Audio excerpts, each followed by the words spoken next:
ជាដំបូងសូមថ្លែងអំណរអរគុណដល់ពុកម៉ែបងប្អូនទាំងអស់តែតែងតែទស្សនាក៏ដូចជា like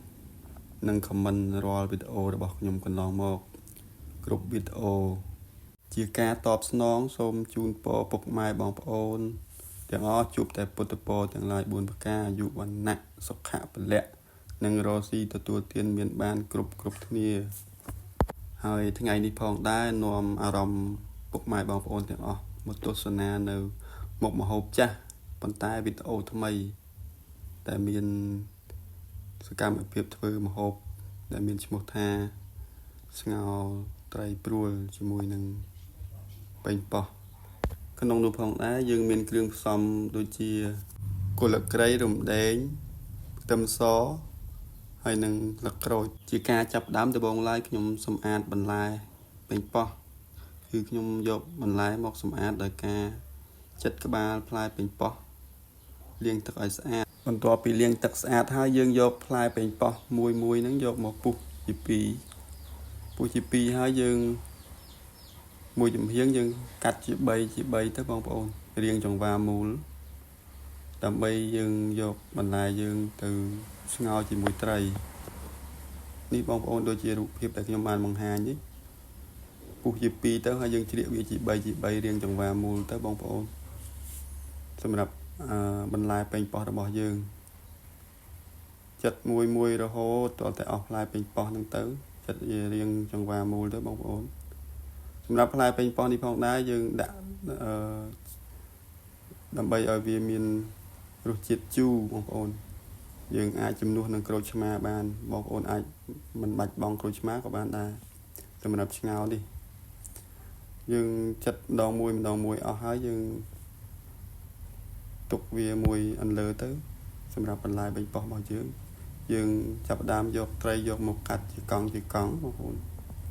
សម្រាប់ត្រីព្រួលនេះផងដែរគឺស្បែករបស់វាគឺស្វិតល្អបងប្អូនចការបស់វាគឺពិបាកក្នុងការកាត់មែនតើខ្ញុំកាត់ម្ដងមួយរៀងពិបាកកាត់ដែរបងប្អូនកាត់ជាកង់អញ្ចឹងទៅបងប្អូនបាទកាត់ត្រីជាកង់ម្ដងមួយកង់រហូតទៅអស់ត្រីមួយកំណាត់ហ្នឹងទៅហើយយើងយកវាទុកមួយឡែកទៅបងប្អូនសម្រាប់ត្រីហើយបន្ទាប់មកយើងក៏យកឆ្នាំងរបស់យើងដាំទឹកបងប្អូនយើងចាក់មកល្មមដែលយើងចង់បានទៅបងប្អូនសម្រាប់សម្លរបស់យើងហើយយើងគ្របវាទុកមួយពុះទៅបងប្អូនដើម្បីបង់គ្រឿងបាទហើយគ្រឿងរបស់យើងដែលកាត់ចង្អាបហ្នឹងគឺមានដូចពីដើមវីដេអូអញ្ចឹងបងប្អូនមានរំដេងខ្ទឹមសគល់ក្រៃស្លឹកក្រូចជាដើមហ្នឹងបងប្អូនហើយបង់ម្ទេសមួយគ្រាប់ពីរគ្រាប់ទៅដើម្បីសុភមភាព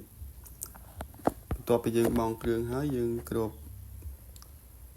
សម្លរបស់យើងមួយពុះទៀតទៅបងប្អូនដើម្បីយកត្រីមកបង់បងប្អូនហើយយើងចាប់ដើមបង់ត្រីទៅបងប្អូននឹងបន្ទាប់ពីបង់ត្រីរបស់យើងម្ដងមួយកង់រួចរាល់ហើយយើងចាប់ដើមគ្របវាទុកឲ្យត្រីនឹងវាឆ្អិនល្អទៅបងប្អូនកន្លែងនេះយើងគ្របទុករៀងយូរដែរបងប្អូនឲ្យត្រីយើងផុយយើងឆ្អិនសាច់ល្អ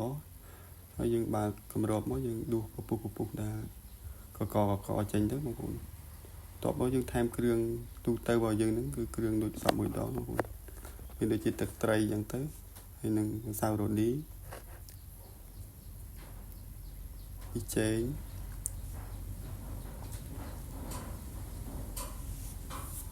ស្ករស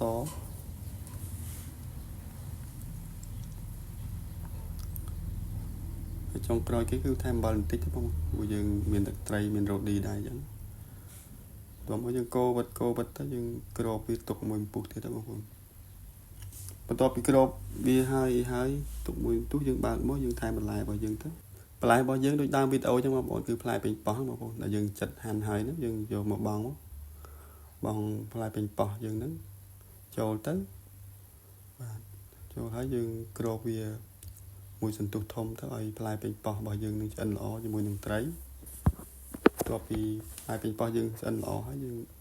ខ្លាចអត់ជូរយើងថែមក្រូចឆ្មាថែម 2-3 ចំណិតទៀត សម្រាប់ស្ងោរទូទៅគឺយើងដាក់ក្រូចឆ្មាហើយប៉ុន្តែគាត់ណាខ្ញុំឆ្លដាក់ផ្លែវិញប៉ោះយើងអាចនឹងជូរអញ្ចឹងយើងដាក់ក្រូចឆ្មាតិចតួចទេបានបន្ទាប់យើងបងក្រូចឆ្មាអីហើយកូរវិតគ្របវាមកសន្ទុះទៀតទៅបងប្អូនបន្ទាប់ពីគ្របហើយយើងបើកមកយើងបងជីរបស់យើងចូលបងប្អូនរួចជាការស្រេចបងប្អូនហើយសម្លរបស់យើងសម្រាប់ថាឆ្អិនហើយបងប្អូន